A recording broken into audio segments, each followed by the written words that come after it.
бинобар натиҷаҳои таҳқиқоти пажӯҳишгоҳи сиёсати стратегии Австралӣ, мақомоти Чин сатҳи таваллудро дар байни аҳолии мусулмонони Туркистони Шарқӣ истилоъшуда ба таври маҷбурӣ коҳиш медиҳанд, то шумораи аҳолии муқим нисбат ба хонҳои Чин коҳиш ёбад. барои ноил шудан ба ин ҳадаф онҳо тамъизкунии иҷборӣ, исқоти ҳамл ва дигар усулҳои ваҳшиёнаро истифода мебаранд.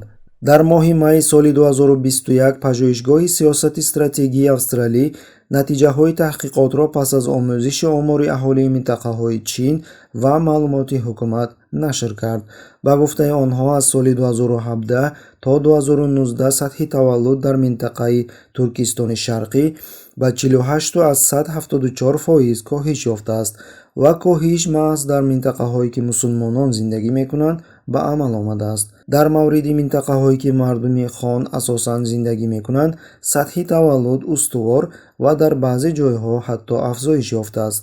коҳиши аз ҳама зиёд дар он ноҳияҳо ба мушоҳида мерасад, ки дар онҳо мусулмонон зиёда аз 90% аҳолиро ташкил медиҳанд. масалан, дар Хотан, ки аксарияти куллии аҳолиро уйғурҳо ташкил медиҳанд, таваллуд дар соли 2018 дар муқоиса бо таваллуд дар соли 2012 70% коҳиш ёфтааст. дар Урумчи бошад, мардуми хон зиёда аз 70% аҳолиро ташкил медиҳанд.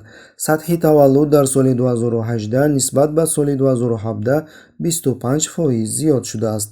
мутаносибан, 6 минтақае ки таносуби хонҳо нисбат ба дигар миллатҳо баландтар аст, таваллудкунӣ афзоиш ёфтааст, дар ҳоле ки дар 2 минтақаи мусулмоннишин коҳишёбӣ ба назар мерасад. The end game is to change an entire minority population.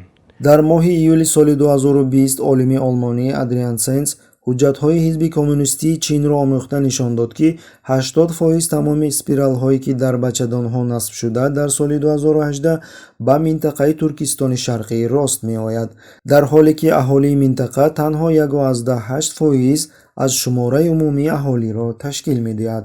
бояд қайд кард, ки агар мусулмонони минтақа барномаи бордоркуниро риоя накунанд, мақомоти Чин онҳоро ба таври оммавӣ дар урдугоҳҳои консентратсионӣ ҳабс мекунанд, ки дар он ҷо онҳоро таҷовуз, шиканҷа, исқоти ҳамл, тамъизкунӣ ва тазриқи доруҳое ки ҳомиладорӣ ва давраи ҳайзро қатъ мекунад, интизор аст.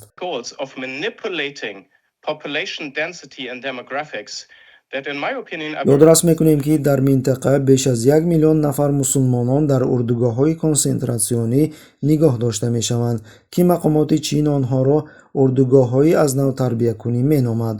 аз гузориши Чин дар бораи кори урдугоҳҳои азнавтарбиякунӣ бармеояд, ки аз соли 2014 то 2019 7,7 миллион сокинони Туркистони Шарқӣ аз дасти онҳо гузаштааст.